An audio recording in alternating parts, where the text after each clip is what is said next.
Përshëndetje miq, përshëndetje. Dita e 60 nga sheshi përballë kryeministrisë, në fakt përballë kam gjykatën kushtetuese.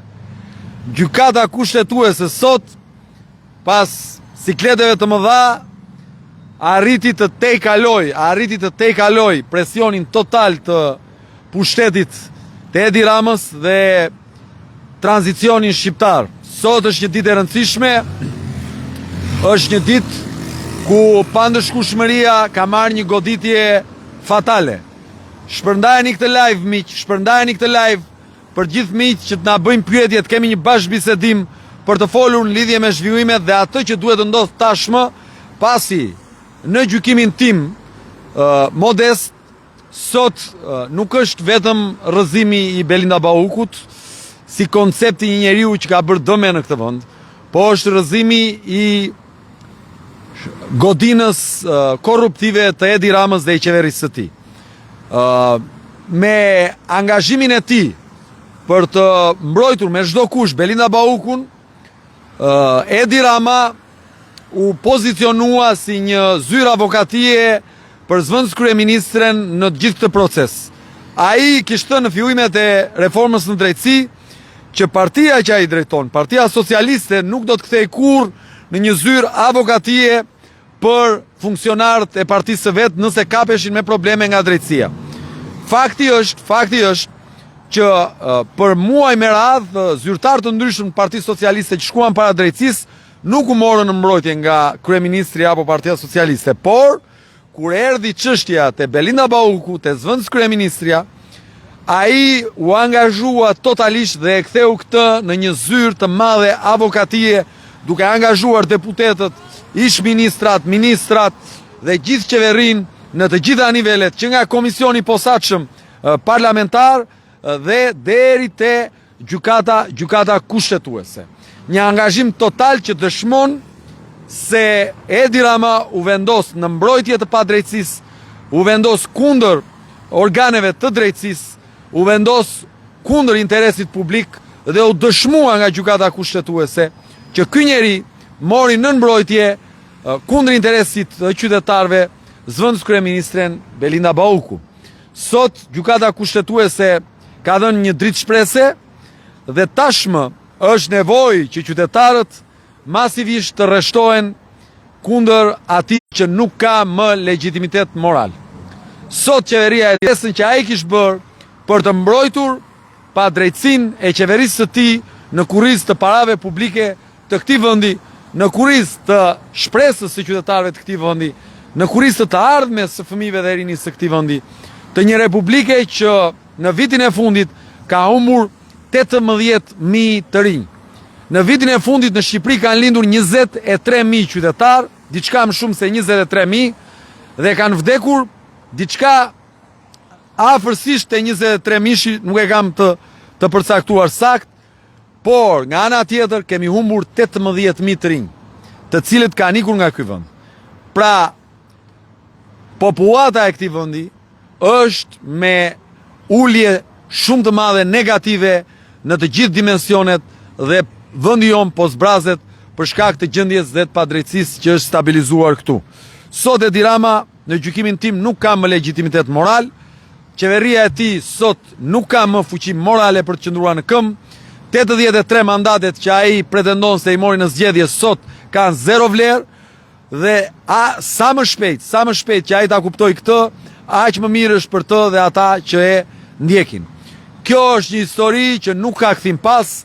Në këtë vend, koha e tranzicionit, e pandëshkueshmërisë është në fund të historisë së vet.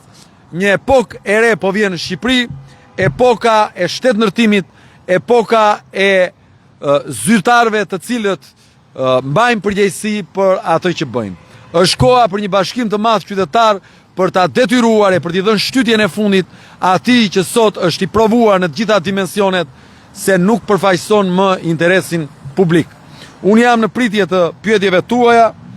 Regjia më ka dërguar pyetje. Fran Paja thot: pas këtij vendimi të rëndësishëm, si parashikohet qëndrimi i komisionit të mandateve për heqjen e imunitetit? Fran, në gjykimin, në fakt Kërkesa është për heqjen e dhënien e autorizimit për arrestim në dijenin time.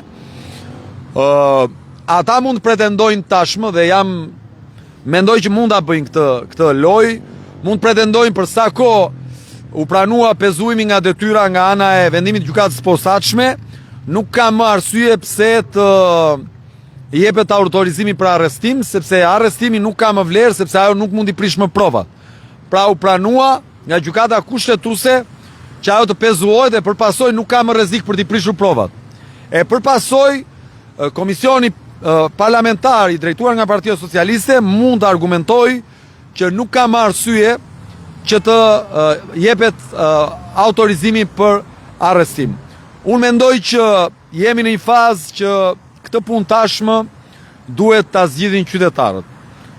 Qeveria është provuar se një prej drejtuesve më të lartë të saj ka shkelur ligjin dhe më e rënda nuk është kjo tashmë. Kjo ishte më e rënda deri para se kryeministri ta merrte në mbrojtje dhe Këshilli i Ministrave ta çonte në gjykatë kushtetuese. Nga çasti që ajo mor në mbrojtje, nuk jemi në kushtet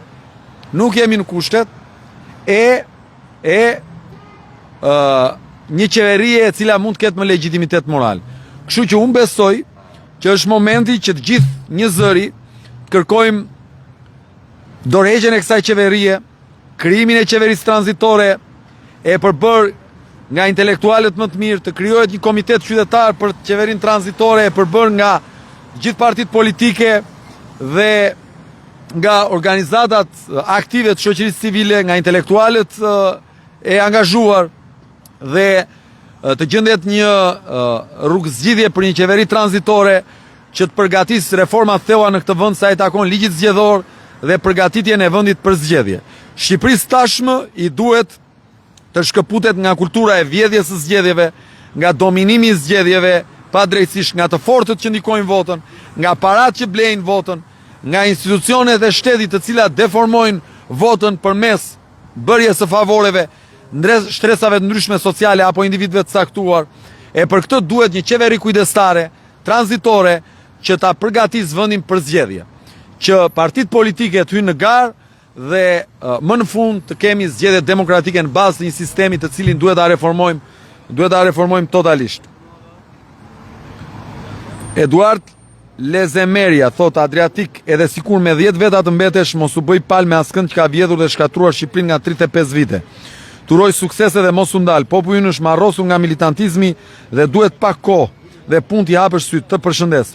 Eduard, absolutisht të rish i qetë, nuk ka bashkëpunim në asnjë dimension me askënd që i ka hyrë në akti vendi, por nga ana tjetër duhet kuptojmë që nuk mundet që individ apo grupimet caktuara të na ndajnë ne pjesën tjetër të masës popullsisë për të kërkuar një kohezion, bashkim të madh kundër atyre që na vjedhin, që janë këta këtu pas, të cilët duhet bien sot. Këta duhet bien sa më shpejt. Dhe një qeveri tranzitore kujdestare duhet të vijë në fuqi. Për këtë arsye, na duhet që përmes presionit pozitiv qytetar të imponojmë distancimin në këtë fazë totalisht të opozitës më të madhe në vend, që aktualisht është Partia Demokratike, nga kodi zgjedhor që u bë bashkë me Edi Ramën dhe angazhimi publik i Partisë Demokratike për një kod zgjedhor që e demokratizon Shqipërinë. Është koha që të gjithë të bëhen kundër pushtetit të Edi Ramës dhe kundër autokracisë së tij që na vjedh. Në këtë drejtim sot është e nevojshme që në këtë shesh sa më shpejt partia e dytë në vend, që është Partia Demokratike, të vendos çadrat e veta, të vendos mbështetësit e vet, aq sa janë. Nga ana tjetër ne, duke u masivizuar, të ftojmë njerëzit tanë dhe këtu të shtohen, duke vendosur edhe në këtë shesh shoqëria civile, grupimi për forumin politik, që është ai që është krijuar nga zoti Asimi Ajmerat, të gjithë duhet të vinë në këtë shesh dhe duhet tashmë të stacionohen këtu për të kërkuar mbështetje dhe organizim masiv popullor kundër atyre që na vjedhin. Edi Rama sot dëshmohet dhe provohet si drejtuesi një qeverie e cila na ka vjedhur dhe që është bërë zyrë avokatie për ata që na vjedhin. Pyetjet e tjera janë Gjoni Bauari thot masivisht në shesh. Po Gjoni, është koha. Është koha masivisht në shesh.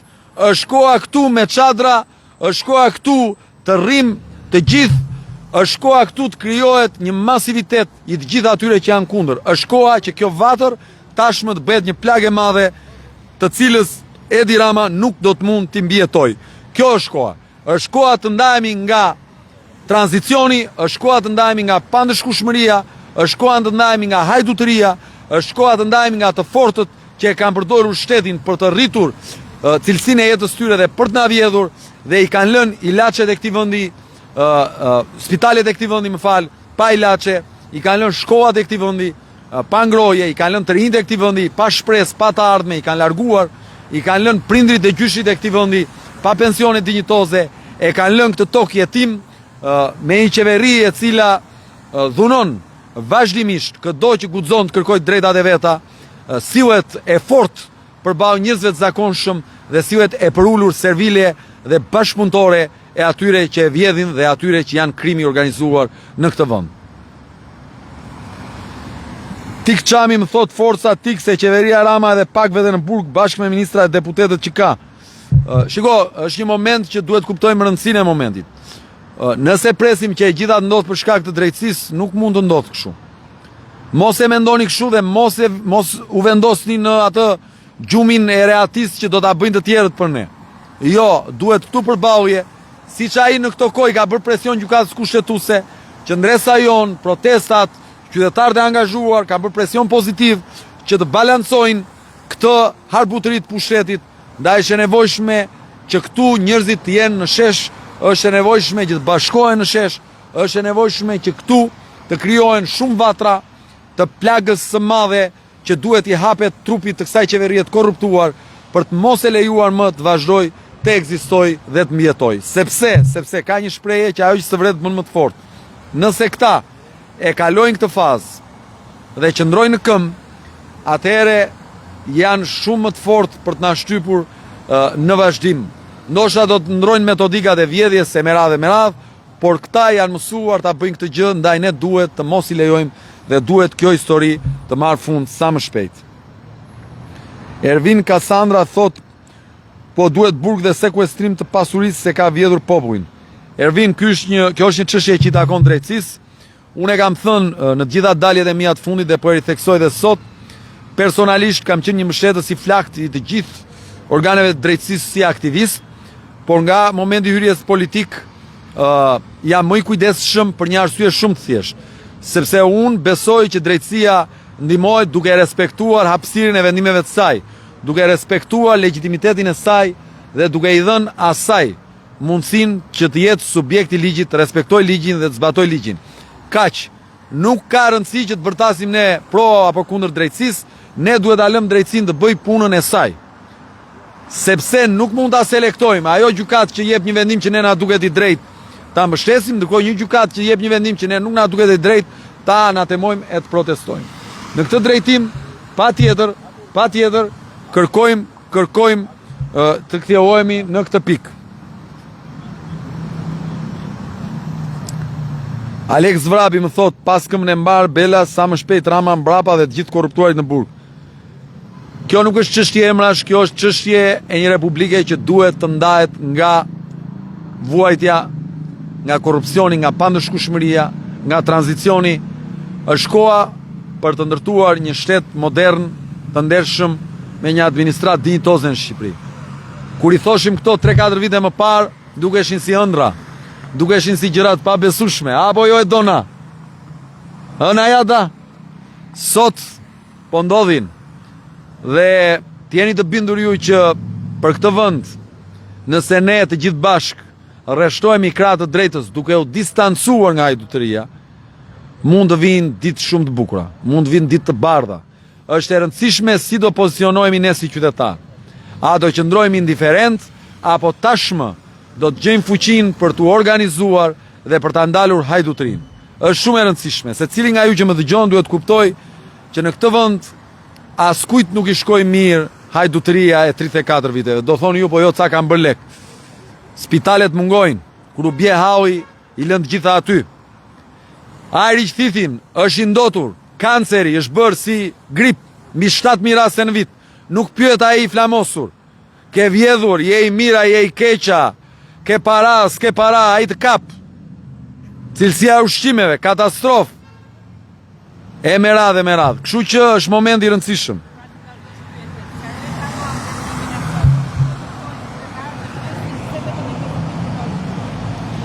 Vendimi gjykatës kushtetuese, po më thotë dona që qytetarët pyesin dhe thonë pse vetëm pezuim nga gjykata kushtetuese. Gjykata kushtetuese nuk është gjykata që gjykon themelin e çështjes. Pra nuk merret me çështjen penale, pra me akuzën që ka ngrit prokuroria. Jo. Akuzën që ngre prokuroria dhe çështjen penale do ta gjykoj gjykata e posaçme antikorrupsion, ku spaku do të çojë provat dhe do të ngrer akuzën nëse kanë vlerë në fund. Tashmë jemi në kushtet kur pezuimin që dha gjykata e posaçme nga puna për zvendës kryeministren dhe ministren, qeveria ankimoi në gjykatë kushtetuese për ta zhbër, pra për të thënë që jo, ju nuk do e pezuoni, kjo do vazhdoj punën. Dhe gjykata kushtetuese sot i ka dhënë të drejtë prokurorisë posaçme dhe gjykatës së posaçme në debatin që ndodhi. A mundet gjykata ta pezuoj një antar të Këshillit të Ministrave? Se kjo që çështja. Edi Rama pretendonte që gjykata nuk mund ta pezuoj një ministër, pra një antar të Këshillit të Ministrave, sepse do të ndërhynte në kompetencat e një pushteti tjetër, që është pushteti ekzekutiv. Pra, në Republikën tonë kemi 3 pushtete.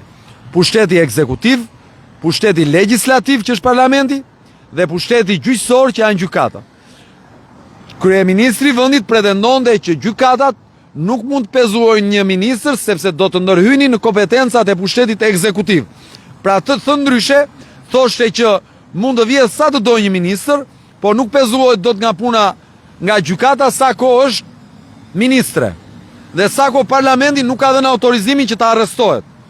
Në këto kushte, gjykata kushtetuese sot ka vendosur që po gjykatat e Republikës së Shqipërisë mund të pezuojnë nga detyra e ushtrimit funksioneve një antar të Këshillit të Ministrave, pra një antar të ekzekutivit, pra një ministër. Kjo është çështja sot.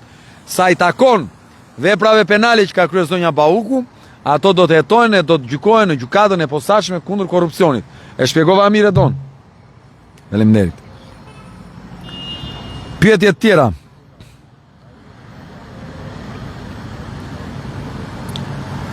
Gaz Taibi më pyet, a do i bashkosh Berishës në qoftë se udhëheq protestën Gaz? Jo. Përgjigjja është jo. Nëse Sali Berisha e udhëheq një protestë, përgjigjja është jo, nuk do t'i bashkojmë. Sepse dhe ne nuk kërkojmë që ndonjë nga këta t'i bashkohet protestës që udhëheq unë. Kur e bëjmë ne në ato ditë që e kemi bërë. Jo. Një grup intelektualësh kanë dalë dhe kanë thënë, atë që thoshim ne praktikisht, po ne na akuzoni si subjekt politik, partijak. Kanë thënë, a ka nevojë për të bashkuar të gjithë demokrat, socialistë të zhgënjyer, Shqipëria bëhet me radhë të gjithë në shesh në inflamurin kombëtar, pa udhëhequr nga liderët partijak dhe në një kërkesë të vetme që është dorëheqja e qeverisë më të korruptuar në Europë? Po. A është nevoja që të krijohet një masivitet popullor? Po. A ka nevojë që Partia Demokratike si partia e dytë në vend të distancohet nga kodi zgjedhor që i ka dhënë Edi Ramës 9 mandate në tavolinë qyl dhe bën si cup tani? Po. A duhet që në këtë vend kemi një proporcional kombëtar me lista të hapura si modeli i Kosovës, pra ta ndryshojmë ligjin elektoral? Po. Thënë ndryshe, po i shpjegoj secilit nga ju. E keni parasysh kur vijnë zgjedhjet dhe u pëlqen shumë dikush, një parti politike apo një kandidat, dhe kur ai vjen në zonë, duke qenë se është kandidat i një partie të re, siç i thoni ju të vogël, ju i thonë kush ka partitë e vogla të reja, me 1 deputet, me 2 deputet, mundet ta ndryshoj kodin zgjedhor? Kush? Ne jemi forca e tretë politike në vend. Kemi marrë 80.000 vota, mbi 80.000, nga të cilat 16.000, mbi 16.000 na i konsideruan të pavlefshme, këta ustallarët me komisionerët e tyre. Ndërkohë 64.000 të vlefshmet, këta ustallarët me ligjin që kanë bërë, na u përkthyen në një mandat. Ndërkohë që ishin 67 mandate. Çfarë po kërkojmë? Me përgjegjësinë e madhe të njerëzve që e shohin politikën si përgjegjësi jo si skuthok. Nuk është çështja të bëjmë skuthin, është çështja të marrim përgjegjësi. Ne po i kërkojmë të gjithë spektrit politik dhe në veçanti Partisë Demokratike të distancohet nga Edi Rama, të vi këtu në shesh, të ngrër ngulmimin e vet këtu në shesh përballë atij luftë. Në kuptimin jo luftë me armë, luftë me qendres. Këtu dhe të shohim kush është kundër kujt.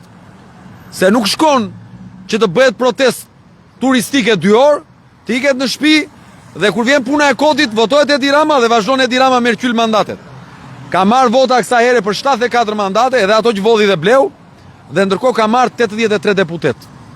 9 deputet kyll.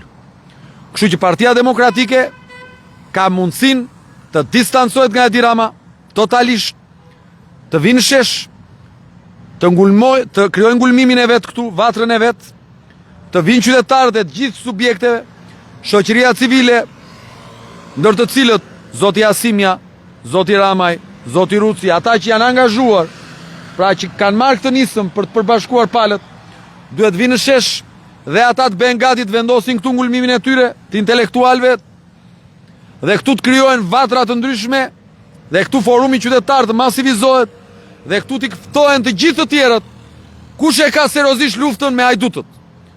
Nuk mjaftojnë studio televizive, nuk mjaftojnë divanët e shtëpisë, lufta bëhet në shesh përballë hajdutëve. Këtu. Ose në të kundërt, nuk ka tryeza. Tryeza që të ulemi e të bëjmë llogje nuk ka. Kush e ka seriozisht luftën me Edi Ramën në shesh? Këtu, 24 orë në 24, dita e 60 që ne rrim sot. Të vinë këta dhe të rinë edhe këta 2 muaj, se do rri dhe 2 muaj tjera unë këtu. Derisa ta rrëzojmë. Kështu bëhet kjo. Luft pa kompromis kundër atyre që na vjedhin.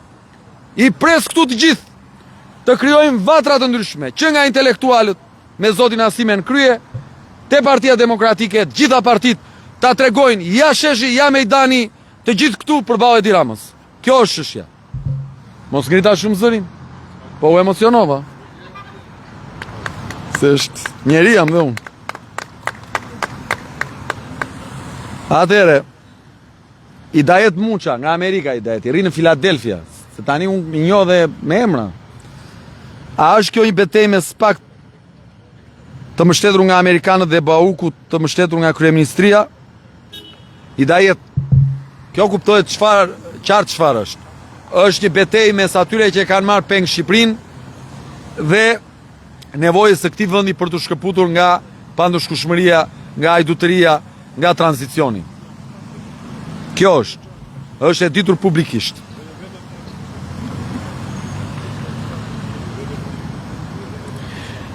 Alvi Gjigja. Një pyetje për Edin mund ta pezuojnë tani me që kanë dhe provat në bashkëpunim me Baukun e të tjerë. Pyetja është shumë interesante. Pezuimin e Edi Ramës duhet ta bëj populli shqiptar. Mos i prisni të gjitha nga të tjerët. Ju duhet ta bëni si në shesh. Qeverit rrëzohen me masivitet popullor, nëse shumica e popullit del shesheve të Shqipërisë, ai s'ka ku të shkoj.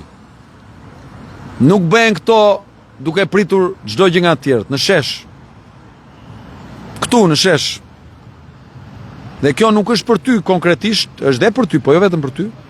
Është për të gjithë, për partitë politike, për organizatat. Kjo është për ata që e kanë seriozisht luftën kundër Edi Ramës.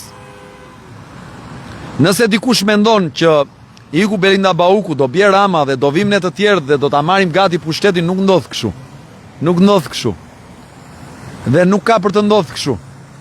Qyll në këtë botë nuk e merr dot drejtimin e shtetit, po duhet të sakrifikosh, duhet luftosh e duhet përballesh për ta marrë atë. Kështu që nuk ndodh kështu. O regjia, të merremi me hauin këtu. Po se më heq vëmendjen se. Nuk ndodh kështu. Ndodh me përballje, ndodh me përgjegjësi, me zbritje në shesh.